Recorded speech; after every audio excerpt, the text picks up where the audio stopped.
Mheshimiwa Naibu Spika, ninasimama chini ya kanuni ya 79 ya kanuni za kudumu za Bunge. Mheshimiwa Spika, wiki iliyopita kwenye mjadala wa hotuba ya Rais, wako wabunge wawili, Mheshimiwa Kangi Lugola na Mheshimiwa Ahmed Shabib, walitoa maoni yao juu ya mtizamo wao kuhusu rushwa na ufisadi vinavyoweza kuwa kikwazo katika kufanikisha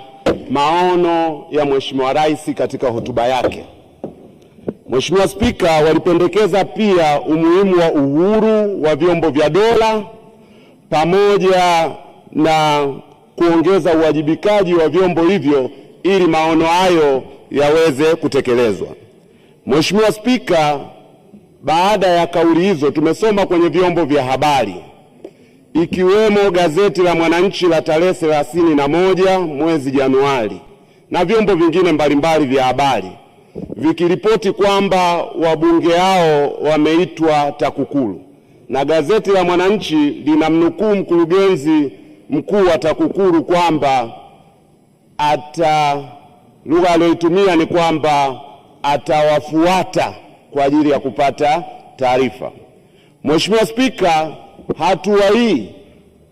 licha ya kuweza kuonekana kwamba ina nia njema, lakini ina hatari ya kuweka rejea, kwa maana ya precedent, kwamba vyombo vya dola na mamlaka nyingine kinyume na ibara ya 100 kifungu cha kwanza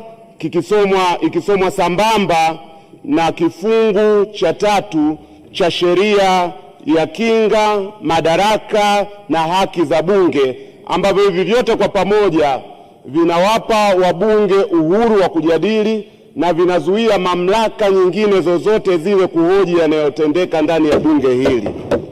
Sasa Mheshimiwa Naibu Spika, naomba muongozo utuongoze kwa sababu ya kuhakikisha kwamba hatua hii haiwezi kutumika huko baadaye kuwatisha au kuwanyima uhuru wa bunge kutoa mawazo yao. Asante.